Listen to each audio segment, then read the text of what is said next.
siling pa ba? Ang nagpilihan na lang. So, ayun, sarap ng siling yan. Dahil hindi siya gaano ang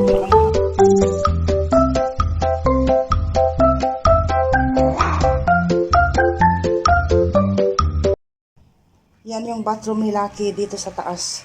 Tingnan nyo, hindi ko pala naakyat ito. Dapat everyday yan na linisin. Pag nag-skip ka ng isang araw, ganyan ang itsura. So, nandito tayo sa taas, magsasampay. Oh, what a lovely day today. Hiningal ako sa pag-akyat. Ang dali kong mapagod, guys. Magsasampay ako ng medyas, panty. Isang kariton na naman ang ating isasampay na medyas dahil hindi ko inihahalo sa mga damit ba. Tambak na yung sampayin sa baba. So, dito na lang tayo magsasampay. Yung mga maliliit. Maganda yung panahon. Medyo makulimlim siya. Pero, okay lang. Carry bells. Tingnan nyo yung aking mga ano dyan. Mga halamang makunat na. Isang buwan pa, pwede na tayong magtanim-tanim dyan. Hanggang doon. Ito yung itong ating aloe vera na mulaklak. Ayan mataas na.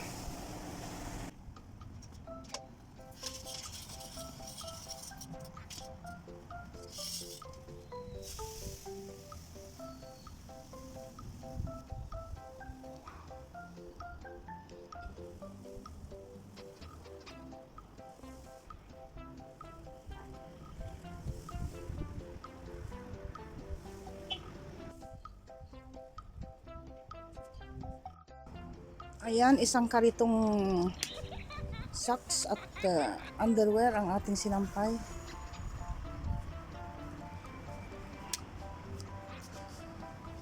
What a beautiful day. Yun nga, medyo makulimlim siya ng parang uulan na. Ay, ang ganda ng langit na naman, guys.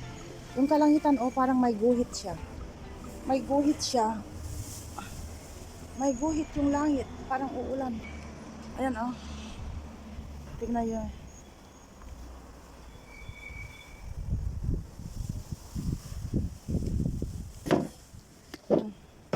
Ayan, patapos na yung winter. Meron pa tayong nakasurvive ang ating talong. Tapos, ito yung aking dito. Meron din tayong aloe vera dito. Tapos ito yung binili kong ano ba yun? Anong tawag sa atin? Celery. Sa atin, yung parang pinaka-ugat, nilagay ko dito. Yan, tumubo siya Tapos ito mga mga alugbati yan. Mga magulang na. Hindi ko tinanggal. Dito tayo kukuha ng ating mga itatanim. After 2 months. Yan. Anyway, may buto naman ako ng ito. Alugbati. Pero ito yung mas maganda kasi yung tangkay ang itatanim. Nagtry akong magtanim ng ng ampalaya, hindi nakasurvive dahil sa lamig Yala. 2 buwan pa. 1 buwan at kalahati pa. Pwede na tayong tanim-tanim dito.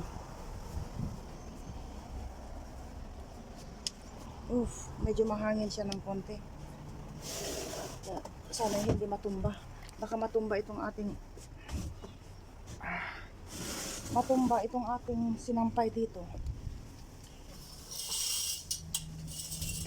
Puno na kasi yung sampayin sa baba. So tayo maglilinis dito ng yan ni Lucky. Yung kanyang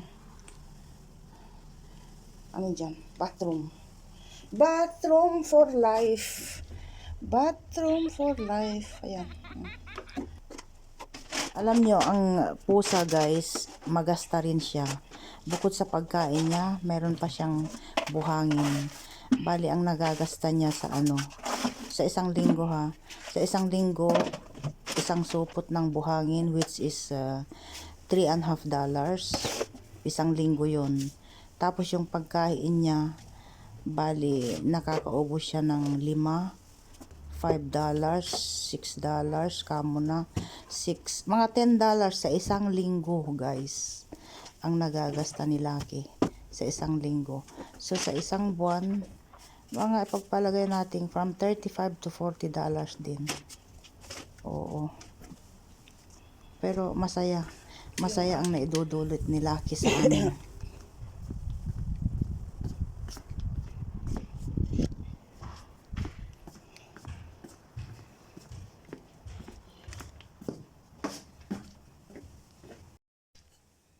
Natingga na naman yung ating natingga na naman ang ating trabaho. Itong YouTube at saka Facebook. Instead na dire-diretso yung trabaho. Ibang matapos ka sa isang gawain, tapos uupo ka. Matapos ka ng isang gawain, uupo ka. Paano ka pa naman makakatapos?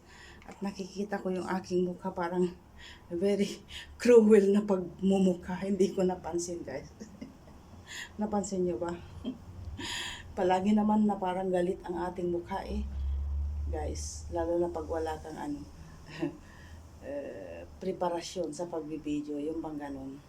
Yung mukha ko palaging galit ba? Sabi ng isang kaibigan ko, mai-share ko lang sa inyo. Napapanood daw niya yung mga videos ko. Tapos sabi niya, maganda yung mga content mo, kaya lang kung minsan tumawa ka naman. Sabi ko, yung pagmumukha ko talagang ganyan, parang galit na galit. Pero dito sa loob ng puso ko, ako yung masayahing tao ba, hindi lang nakikita sa aking pagmumukha. May time na maganda yung aura mo, sabi niya gano'n. May time na nakakatakot. So, ayun. Kaya, naisipan ko, tapos nasilip ko kasi yung aking pala, ganyan. Oh, okay na yan, di ho ba? At least kilala nyo na ako. Kilala nyo na yung pagmumukha ko. Ayun. Kung galit man yung aking pagmumukha, it means hindi po ako galit. Yun lang po yung aura ng... So, tayo magwawalis dito. Ididiretso natin sa baba. And then, meron pa yun, dapat itatapon pa yan, ilabas ko na lang doon. Tapos, ibababa ni Bunso mamaya. Maraming, hindi na kami nauubusan ng abubot guys. Oo. Dahil nga sa line of work ni Habi, sa construction, renovation at pukpuk dito, pukpuk doon. Tapos pag natapos sila sa isang project nila, yung mga gamit na hindi na nagagamit doon, either ilalagay doon sa, meron kaming sa down floor, first floor, meron kaming stock room doon. Tapos sa dami ng mga gamit niya, hindi kasya. Kaya yung mga iba na andun din, meron din akong stock room doon. Kaya nakakapagod din. Oo. Ang daming abubot ba na hindi maitapon-tapon. Kung minsan nagagalit ako, naninervous ako. Tapos ang sabi niya huwag kang magalit, sabi niya ganun. Dahil dito tayo kumakain. Tama nga naman. Dito tayo nakakasurvive sa mga abubot na ito, sabing ganun. So, okay. Time out muna sa YouTube at Facebook para matapos natin ito. Iwalis ko ito hanggang sa baba and then mag-hover na tayo. Ayun. Dire-diretso guys. Dire-diretso ang trabaho. Oo. Walang katapusang trabaho. Hindi pa ako nakapag-isip kung anong kakainin namin guys. Nakikipagdaldalan nga ako sa inyo dito. Hindi pa ako mumug. Buti na lang wala kayo dito. Kung hindi, ay nako, bagsak kayo sa amoy ng aking bunganga.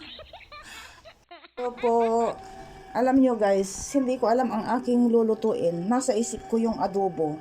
So, meron tayong manok dito at meron tayong ulo ng salmon dito at meron pa tayong taba-taba ng baboy doon. So, ang gagawin ko na lang, pag isa-isahin ko na lang na i-adobo. Ano sa tingin nyo? Pwede ba yon? Dahil kung isang kasirola yan, isang kasirola ito at isang kasirola yon, dadami po ang ating hugasin. So, iniisip kong pag halo-haloin na lang. We'll see, we'll see. Laki, nagnyanyaw-nyaw na naman yon. Hindi yun gutom. Kaya lang, pag nakakarinig siya ng ano, where are you? Pag nakakarinig siya ng mga pusa sa baba, where are you? Ayun, ayun. Ha? Pag nakakarinig siya ng pusa sa baba, ganyan siya. Oo. Katatapos lang niyang kumain. Okay na tayo. Luto na ang ating pinagrambo-rambol na chicken, salmon at mamoy. It's the wisest thing to do. Chicken, ulo ng salmon, and then taba-taba ng mamoy. Taba-taba ng mamoy. Where are you? Ayan.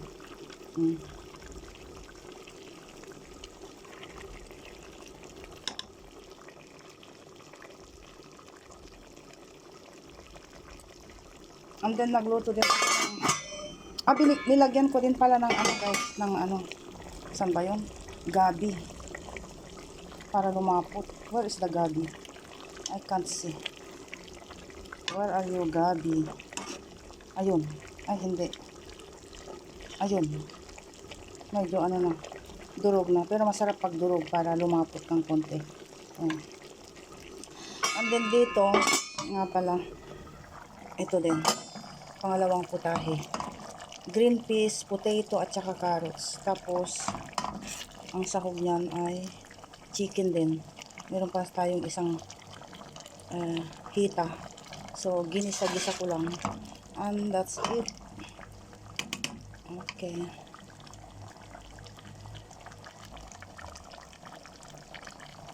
Pahabol, lagyan pala natin ng ano, siling pahaba. Ayan. Masarap yung siling yan. Dahil hindi siya gaanong maanghang. Mild lang siya.